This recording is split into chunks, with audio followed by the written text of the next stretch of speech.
주일 3부 예배 주시는 하나님 말씀 열왕기상 12장 21절에서 33절까지의 말씀입니다.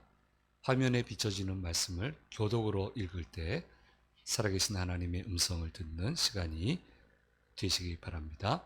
르호보암이 예루살렘에 이르러 유다 온 족속과 베냐민 지파를 모으니 택한 용사가 18만 명이라. 이스라엘 족속과 싸워 나라를 회복하여 솔로몬의 아들 르호보암에게 돌리려 하더니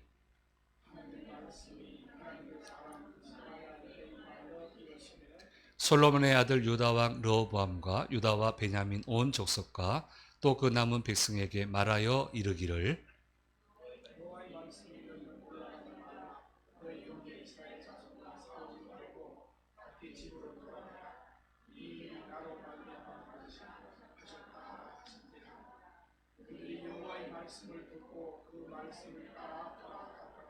여로보암이 에브라임 산지에 세겜을 건축하고 거기서 살며 또 거기서 나가서 분우엘을 건축하고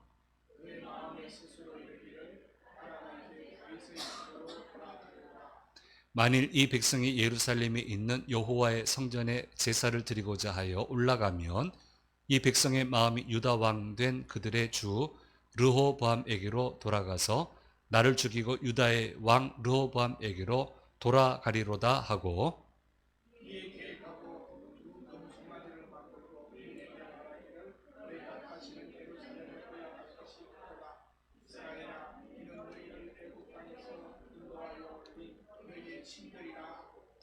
하나는 베델에 두고 하나는 단에 둔지라.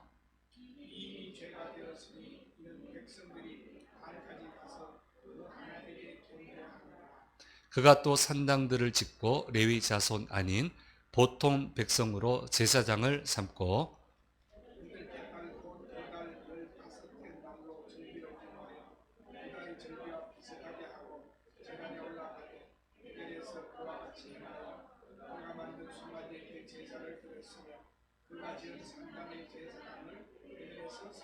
같이 읽겠습니다.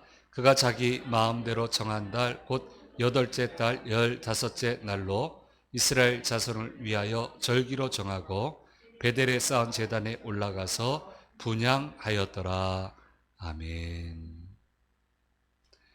주의 전에 오신 우리 성도님들과 또 영상을 통해서 예배 참여하시는 모든 분들에게 주께서 주시는 은혜가 함께 하시기를 간절히 소망합니다. 지금 모두에게 상처를 주는 사건이 일어나고야 말았습니다. 르호보암도 상처 입었고 르호보암을 따르는 사람들도 상처를 입었고 북이스라엘 지파 연합에게도 원하지 않는 일이 일어나고 말았습니다. 전적으로 르호보암이 상황을 잘못 판단해서 그의 욕심 때문에 나라가 둘로 나뉘어지고 말았다는 것입니다. 르호보암도 원하지 않았지만 북이스라엘 지파도 이런 그림은 원하지 않았습니다. 아버지 솔로몬처럼 하지 마시고 다윗하고 한 것처럼 우리를 좀 잘 보살펴 주시면 우리가 잘 섬기겠다고 왜 어려운 길을 가려고 하겠어요. 원하지 않았어요. 같이 잘 살자고 했는데 그런데도 이렇게 무너지고 상처가 생기고 말았습니다. 순전히 르호보암의 잘못 때문입니다. 왕의 통치를 섬김으로 잃지 않고 왕의 통치를 억압과 착취, 권위로 읽었기 때문입니다. 사람은 자기가 어떻게 읽느냐에 따라서 행동을 하게 되어 있는데 착취와 억압과 권위로 읽었기 때문에 그렇게 행동했고 결국 이런 아픈 일이 일어나고 말았습니다. 하나님의 통치는 짓누름이 아닙니다. 하나님의 통치는 착취가 아닙니다. 하나님의 통치는 맞추어 주심입니다. 하나님의 통치는 섬김입니다. 얼마나 하나님이 사람들에게 맞춰 줍니까? 인간의 몸을 입고 아들 예수를 보내시잖아요. 거기가 골은 아니에요. 목표치는 있어요. 그런데 첫 출발을 저 멀리 계시면서 따라오라 끌어가는 게 아니고 사람들과 같은 모습이 되시고 오히려 더 못한 모습이 되셔서 거기서부터 시작하셨어요. 그러니까 하나님의 통치는 맞춰주심이에요. 어떻게 복음이 전파될 수 있습니까? 맞춰줌에서부터 시작이 되는 거예요. 그래서 복음을 전하는 데 가면은 그 사람들과 같이 생활합니다. 같은 수준에 맞추고 그렇게 살아갑니다. 맞추어져요. 어떻게 하든. 거기가 목적지는 아니에요. 그런데 목적지까지 가는데 첫 출발은 맞추어주는 거예요. 예. 그리고 섬김입니다. 그러므로 하나님이 원하시는 사역은 항상 맞춤에 있고 섬김에 있고 사랑에 있다라고 하는 것을 우리는 잊어서는 안 됩니다. 이걸 안 잊으면 교회 안에 문제가 생길 일이 하나도 없습니다. 하나도 없어요. 이렇게 읽으면 교회는 그렇게 해야 되는 겁니다. 정치적으로 르호보암이 아주 어렵게 됐습니다. 자기를 지지하는 지파 앞에서도 얼굴을 들 수 없는 지경이 되었습니다. 냉랭하죠. 어떻게 이 사람들을 다스릴 수 있을까? 통치해 갈 수 있을까? 멀쩡하게 북이스라엘 지파 연합을 잃어버리고 말았지 않습니까? 그래서 르호보암이 선택한 것은 전쟁입니다. 온 유다 족속과 베냐민 지파 중에 18만 명의 우리 군사들을 모으게 되고 이스라엘 지파 연합과 싸우려고 합니다. 이렇게 하면 탈출구가 없어요. 누가 말을 듣겠어요? 말 안 듣습니다. 그러니까 어떻게 하든 어쩔 수 없는 선택입니다. 그래서 이제 전쟁을 하려고 하는데 하나님이 막으시는 거예요. 전쟁을 포기하게 만드십니다. 이렇게 해서 르호보암이 명분을 얻게 하세요. 전쟁을 안 할 수 있는 명분. 하나님이 선지자를 통해서 싸우러 가지 마라. 백성들에게도 싸우러 가지 마라. 왕에게도 싸우러 가지 마라. 그러니까 안 싸워도 되는 거예요. 나는 싸우려고 했는데 하나님이 하지 말라고 하니까 그러니까 안 하는 거예요. 명분이 생긴 거예요. 이렇게 해서 전쟁을 피하게 되고 하나님이 약속하셨죠. 다윗의 가문을 멸하지 않겠다. 그 믿음을 생각하고 그 충성을 생각하고 영원히 가게 하겠다 하셨는데 그 약속을 성취하시기 위해서 지금 르호보암에게 명분을 줘서 전쟁을 그치게 하는 것을 보게 됩니다. 누가 이길지 어떻게 알아요? 전쟁하면. 이제 우크라이나하고 러시아 보세요. 젤렌스키가 전쟁 처음 발발했을 때 아이고 이게 한 주 갈까 두 주 갈까 했잖아요. 저 사람이 어떻게 저걸 이겨낼 수 있을까? 대통령직을 할 수 있을까? 사람들이 끌어내리지 않을까? 우리 다 그렇게 생각했거든요. 근데 보세요. 얼마나 잘 싸워요. 얼마나 강력해요. 완전히 서방 국가의 대리전 하잖아요. 얼마나 씩씩하게 잘합니까? 안 다니는 나라도 없고. 반면에 러시아는 여러 가지 위기에 처해 있고 지도자도 아주 곤란하게 됐고 이게 지금 명운이 왔다 갔다 하는 건 젤렌스키여야 되는데 오히려 이쪽이 더 위험해 보여요. 야 이렇게 코너에 몰릴 수도 있구나라는 것을 보면서 야 이 전쟁은 모른다 그런 생각을 하게 됩니다. 르호보암과 그의 추종자들이 전쟁을 했다면 이겼을까요? 아니요. 금수저잖아요. 예, 다이아몬드 수저. 다이아몬드라고 그랬죠? 다이아몬드 수저. 병법을 어떻게 알겠으며 군대 통치를 하는 걸 어떻게 알겠으며 그거 어떻게 알겠어요? 근데 전쟁이 일어나면 북이스라엘 연합은 여로보암을 데려올 거란 말이에요. 여로보암은 애굽에서 볼 거 다 봤거든요. 그 강력한 군사를 받고 그들을 도움도 받을 수 있고 전략도 수립할 수 있고 글쎄요 이겼을까요? 전쟁이 일으켰다면 저는 못 이겼을 거라 생각해요. 그러니까 하나님이 막으셨지. 명분을 주셨지. 다윗의 가문이 끊어지지 않도록 하기 위해서 직접 개입을 하셔서 하나님의 사람 스마엘을 통해서 얘기하심으로 이렇게 명분을 주시고 하나님의 말씀을 성취하시는 것을 보게 됩니다. 네, 우리 여러분들도 단체를 이끌고 부서를 이끌 때도 있지만 저도 단체를 이끌면서 이와 유사한 기도를 드려본 적이 한 두세 번은 있는 것 같아요. 네, 안 해야 돼요, 그거는. 근데 안 할 수가 없어. 막 노함이 살기등등해. 이게 또 살기등등하기 또 그렇고 굉장히 화가 났어요.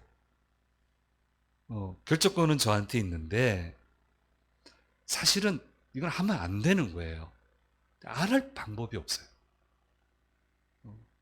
안 하면 제가 제 리더십이 쓸 자리가 없는 거예요. 그때 제가 한 기도가 있습니다. 하나님, 이거 안 해야 되는데 명분을 좀 주십시오. 명분을 좀 주십시오. 이게 명분이 있어야 됩니다. 근데 감사하게도 그 두세 번의 그런 어려운 선택의 이 기로에 섰을 때 하나님이 명분을 주셨어요. 그래서 그걸 얘기하면 처음에는 막 하려다가도 쭉 설명하면 그게 맞거든요. 그래서 두세 번 안 해야 될 일을 안 하는 그런 경험을 제가 해본 적이 있습니다. 그렇게 해서 하나님이 저를 보호해 주신 그런 경험을 해본 적이 있습니다. 이처럼 하나님은 하나님의 약속을 지키시기 위해서 온갖 지략을 만들어내시고 모략을 만들어내시는 하나님의 이시라고 하는 것을 오늘 성경은 우리에게 보여주시고 있습니다. 그래서 그래도 르호보암이 이 마지막에 이 말씀을 들었어요. 자기도 하기 싫었겠지. 그래서 들었기 때문에 좀 속된 표현으로 하면 찌그러진 왕이지만 그 왕위를 지켜낼 수가 있었습니다. 반면에 이제 북이스라엘 지파 연합은 망명했던 여로보암을 지도자로 모시고 오게 되는데요. 그는 분명 선지자 아히야를 통해서 북이스라엘 연합의 왕으로 세우시겠다고 하는 하나님의 음성을 들었고 그 음성대로 지금 가고 있는 거예요. 열왕기상 11장 38절 말씀에 내가 너를 왕으로 세울 텐데 하면서 이런 조건을 얘기하셨어요. 같이 읽겠습니다. 내가 만일 내가 명령한 모든 일에 순종하고 내 길로 행하며 내 눈에 합당한 일을 하며 내 종 다윗이 행함같이 내 율례와 명령을 지키면 내가 너와 함께 있어 내가 다윗을 위하여 세운 것 같이 너를 위하여 견고한 집을 세우고 이스라엘을 내게 주리라. 분명히 약속하셨어요. 명령한 일에 순종하고 내 길로 행하고 내 눈에 합당한 일을 하고 내 종 다윗이 행한 같이 하면 너와 함께 할 것이고 남왕국 유다의 가문의 다윗이지만 내가 다윗을 위하여 세운 것 같이 너를 위하여서도 견고한 집을 세울 것이다. 이렇게 약속을 해 주셨습니다. 그 약속을 해 주셨으면 거기에 모든 걸 맞춰서 살아야 되는 거예요. 하나님이 하자고 하시면 그게 내가 가야 될 방향이에요. 거기에 맞춰서 모든 걸 디자인을 해야 되는 거예요. 모든 노력을 그걸 하기 위해서 해야 되는 거고 부족한 것들을 채워 넣어야 되고 어떻게 하든 하나님 말씀하신 것을 이루기 위해서 모든 초점을 거기에 맞춰서 맞춰가야 되는 거예요. 그래야 이루어지는 거예요. 그런데 여로보암은 그렇게 하지 않습니다. 하나님을 저버려요. 그래서 오늘 말씀은 그 저버리는 모습이 쭉 나와 있고요. 이제 다음 주 말씀부터는 심판당하는 모습이 나오게 되는 것을 보게 됩니다. 하나님으로부터 나왔거든요. 이 일이. 하나님이 왕으로 세우겠다 하셨단 말이에요. 근데 그거를 왜 그렇게 스스로 무너뜨립니까? 이건 아니에요. 그래서 어떻게 하든 하려고 해야 돼요. 어떻게 하든 넘어서려고 해야 되고요. 어떻게 하든 저 목적지에 다다르기 위해서 노력을 해야 돼요. 가나안 들어가겠다 했으면 가나안 들어갈 국리를 해야지. 당장 눈앞의 현실 때문에 가나안 들어갈 생각은 접어버리고 편하게 살게 해달라고. 먹고 싶은 건 먹게 해달라고. 즐길 거 즐기게 해달라고. 그러니까 못 가잖아요. 그렇게 쉽게 갈 수 있는 길이 아닌데 가나안은 그렇게 쉽게 얻어지는 게 아니에요. 축복은 쉽게 얻어지는 거 아니에요. 그래서 제가 잘 쓰는 표현대로 하나님의 축복은 마침내 축복이다. 마침내. 울며 씨를 뿌렸더니 온갖 폭풍우가 다가서더니 마침내 하나님이 이루어 주셨다. 예. 여로보암은 바로 이것을 놓쳐버리고 말아서 인생의 최고의 기회를 헛된 것으로 만드는 것을 보게 됩니다. 하나님이 말씀하시면 그 말씀이 이루어질 때까지 세월이 좀 필요해요. 왜냐하면 늘 얘기하지만 당장 나한테는 그런 역량이 없거든요. 그러니까 말에 놓으시고 역량을 갖추게 하거든요. 그러니까 세월이 좀 필요해요. 근데 이제 그래서 그런지 여로보암은 애굽으로 망명을 했습니다. 사실 안 가도 됐던 건데 자기가 스스로 막 하나님 타이밍이라고 안 하시는데도 막 발설하고 다니면서 이게 솔로몬에게 들리게 돼서 죽음을 피하기 위해서 애굽으로 망명을 하게 됐는데 거기서 타락했어요. 사람이 망가졌습니다. 다윗은 블레셋 지역에 가서도 그렇게 오랫동안 살았어도 믿음을 잘 지켰고 하나님의 사람이 됐습니다. 아브라함도 이방 백성 가운데 살았고 이삭도 그 가운데 살았습니다. 그래도 그들의 믿음은 흔들리지 않았습니다. 오히려 믿음이 깊어지고 하나님을 더 바라보게 되고 말씀을 준행하고 그렇게 해서 믿음의 조상이 됐는데 여로보암은 애굽에 가서 사람이 완전히 망가지고 믿음이 망가지고 애굽의 영향을 너무 많이 받게 되고 그래서 이제는 하나님을 생각하지도 않습니다. 기도를 잃어버린 지 오래고 예배를 잃어버린 지 오래고 하나님을 향한 충성을 잃어버린 지 오래고 사랑을 잃어버린 지 오래입니다. 그러니까 이제 그때부터 근심 걱정이 많은 거예요. 자, 이스라엘 사람은 하나님 명령대로 제사를 절기를 지키러 예루살렘에 가야 됩니다. 그건 남쪽 유다에 있어요. 그러니까 북이스라엘 사람들이 예루살렘에 왔다 갔다 하다 보면은 마음이 남쪽 유다로 뺏기게 되고 르호보암이 또 가만 안 있을 테니까 당근을 또 정책을 쓸 거니까 그러다 보면 마음이 르호보암한테 가게 되면 자기는 뭐 기반이 없잖아요. 그러니까 백성들이 자기를 죽이고 북이스라엘을 르호보암에게로 다 돌리게 될 것이다. 이게 이제 자기 가정이에요. 우리 1, 2부 예배 때 한 것처럼 설마가 사람 잡는 거예요. 이렇게 이제 생각을 거기까지 했습니다. 그래서 이제 이것을 방지하기 위해서 하나님께 정면으로 도전을 하게 됩니다.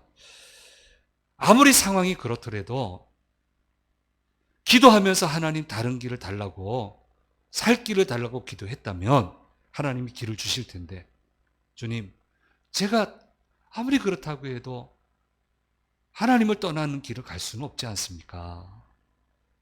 근데 가자니 이 길밖에 없는데 도무지 살 길이 보이지 않습니다. 하나님 어떻게 해야 제가 되겠습니까? 그렇게 기도하면 하나님이 지혜를 주실 거고 길을 주실 건데 길을 내게 해 주실 건데 여로보암에게는 그런 영성이 없어요. 그리고는 정치적인 수단만을 강구하는 것을 보게 됩니다. 이제 다섯 가지로 하나님께 정면 도전하는데 두 금 송아지를 만듭니다. 광야에서 만들었죠. 그리고 애굽에서 이스라엘 자손들을 인도하여 낸 신이 이 두 금 송아지다. 그럼 아예 그냥 처음부터 그렇게 딱 내밀면 반발이 있을 것 같으니까 금 송아지를 만들어 놓고 그 위를 보면 하늘이 열리고 하나님이 계신다. 뭐 이렇게 또 했다고 해석들을 하더라고요. 그러면은 알맞게 절충된 거잖아요. 그러니까 하나님을 그래? 하나님이 이걸 통해서 저기 계신단 말이야? 뭐 이렇게 하면 넘어갈 수 있잖아요. 그 두 금송아지를 만들고는 자 베델과 단에 설치를 합니다. 베델은 예, 그 신앙의 조상인 야곱의 신앙적인 유산이 있는 곳이죠. 남한국 유다로부터는 북단이고 북한국 이스라엘에서는 남단입니다. 예루살렘으로부터는 16km 떨어졌어요. 그러니까 북이스라엘 사람들이 절기를 지키러 예루살렘에 가다가 예루살렘 가지 말고 베델에서 금송아지 그 사이를 이렇게 계시는 하나님, 그 하나님께 예배를 드리면, 제사를 드리면 뭐 16km인데 거기나 여기나 같은 지역이지 얼마든지 말 만들어낼 수 있죠. 그 하나님이 받으신다. 구태여 그렇게 그 사람들하고 신경 쓰이게 갈 필요 없다. 여기서 해도 된다 하면서 거기 붙들어 두는 거예요. 그리고 북이스라엘의 북단에 이제 단이 있는데 그쪽에는 뭐 좀 여러 가지 아마 산지에서 살았나 봐요. 근데 거기 사람도 힘들게 내려오지 말고 거기서 하나님께 제사하면 된다. 이 두 금송아지를 보고 제사하면 그게 하나님께 제사하는 거다. 이렇게 정책을 펼치게 됩니다. 그리고 세 번째로 여러 가지 상단들을 설치를 합니다. 백성들을 우상 숭배하도록 장려합니다. 정치 참 무서운 겁니다. 정치 참 무서워요. 정치가 들어가면요, 신앙은 사라져요. 참 무서워요. 자기 정권 지킬 수만 있으면 우상 숭배도 상관없어요. 정말 무서운 거예요. 여로보암이 지금 그렇게 하고요. 네 번째로 하나님은 레위 지파를 제사장으로 삼으라고 그랬는데 일반 사람들도 자원을 하며 제사장이 되게 합니다. 그리고 초막절 지키려면 7월 15일 지켜야 되는데 8월 15일로 한 달 차이로 뭐 7월 15일이나 8월 15일이나 한 달 사이인데 뭐 하나님이 그거 안 들으시겠냐고 뭐 이렇게 해가지고 교묘하게 모든 하나님의 계명을 깨뜨리고 북이스라엘 사람들이 남한국 유다로 가지 않도록 그렇게 하는 것을 보게 됩니다. 그래서 결국 하나님이 그냥 안 넘어가시죠. 심판의 자리로 나아가게 되고 다음 주부터 그 모습을 보게 됩니다. 사람은 끊임없이 자기의 유익을 위해 다른 사람들을 이용하고 활용하려고 합니다. 그게 사람의 생리입니다. 그러나 하나님은 그렇게 하지 않으십니다. 하나님은 모든 사람의 유익을 위해 필요한 사람들을 부르셔서 그를 통해서 그 모든 사람들을 섬기게 하시고 그 섬김을 통해서 모든 사람들에게 기쁨을 주게 하시는 겁니다. 그게 하나님의 사역의 방법입니다. 사람을 부르시는 이유입니다. 여로보암을 왜 세우십니까? 자기 욕망을 채우라고? 아니에요. 북이스라엘 사람들을 잘 섬겨서 그들을 유익하게 만들라고 여로보암을 부르셨어요. 그럼 그 일을 잘하면 이 사람은 사라집니까? 종기를 얻잖아요. 다윗이 종기를 얻잖아요. 하나님의 사람들, 다니엘 같은 사람 보세요. 자기 유익 위해 산 게 아니잖아요. 백성들의 유익을 위해서 살았잖아요. 에스더는 처음에 자기 유익 때문에 주저주저 하다가 책만 받고 백성을 위해서 목숨 내걸었잖아요. 그래서 그거 어떻게 됐습니까? 다 살아났잖아요. 종기 여김 받잖아요. 이게 신앙의 참 모습이라는 거예요.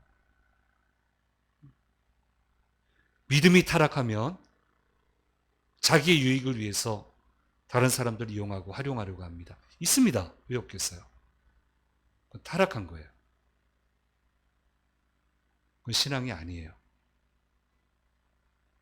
하나님은 내가 관계하는 모든 사람을 유익하게 하기 위해서 나를 부르시는 거예요.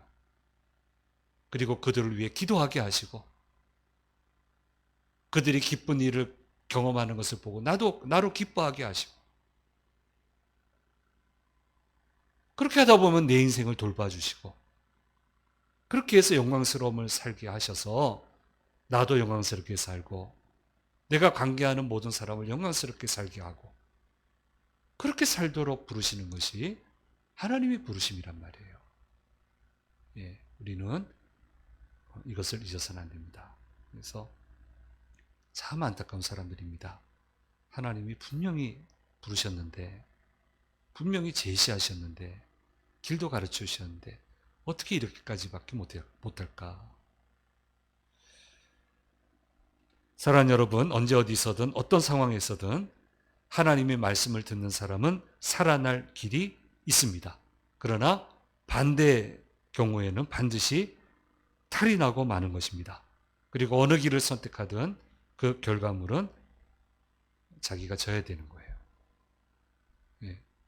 자, 사랑하는 여러분, 탈나는 길을 가지 말고 그러니까 안 가야 되는데 하면서 가면 안 돼요. 탈나는 길 가지 말고 어쨌든 주께서 부르시는 길 이렇게 말씀하셨으면 어떻게 해야 되겠습니까? 하나님 해야지. 어떻게 처음에 다 알겠어요? 저 지금 기도하는 거 하나 있어요. 제게 비전을 줬는데 이거는 나눌 수 있는 비전은 아니고 현재로서는 제로예요. 가능성이. 하나님 제가 어떻게 해야 됩니까? 이거 어떻게 거기까지 갈 수 있겠습니까? 어떤 방법이 있겠습니까? 그래서 계속 기도하고 어떻게 하든 맞춰보려고 맞춰가야 되겠죠. 하나님이 어떤 길을 내시는가? 반드시 거기까지 갈 텐데 어떻게 가야 될까? 어떤 길을 내실까? 그런데 시간을 써야지. 그런데 마음을 쏟아야지. 왜 엉뚱한 데 마음을 쏟아요? 그 아까운 시간을, 그 아까운 인생을, 그 아까운 물질을. 그렇잖아요? 그래서 우리는 이걸 좀 잘 마음에 새겨야 되겠습니다. 그래서 마지막에라도 하나님의 말씀을 들은 르호보암은 살았고요. 마지막까지 하나님의 말씀을 무시했던 여로보암은 이제 심판을 받게 됩니다. 이것을 우리가 꼭 기억하고 언제 어디서든 돌아와서 주의 음성을 들어야 됩니다. 그 음성을 듣고 따라가야 됩니다. 그렇게 하면 반드시 주님이 은혜 위에 은혜를 베풀어 주실 것입니다. 이 말씀 붙들고 또 한 주간도 승리하는 한 주간이 되시기 바랍니다. 기도하겠습니다. 귀하신 주님, 르호보암과 여로보암의 처신에 대해서 묵상하면서 들려주시는 주님의 음성을 들었습니다.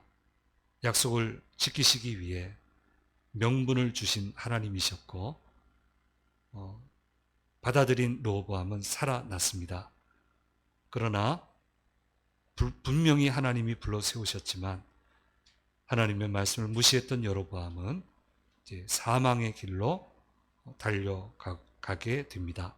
주님, 어떤 길을 선택해야 되는지 분명히 알게 해주시고 가야 될 길만 잘 골라서 갈 수 있는 저희들 믿음 되도록 인도해 주옵소서.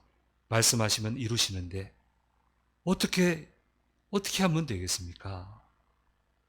간절히 저희로 하여금 구하게 해주시고 구할 때마다 계시의 음성을 들어서 계시하는 길을 영안으로 잘 확인해서 그 길을 걸어가서 마침내 이렇게 이루었습니다.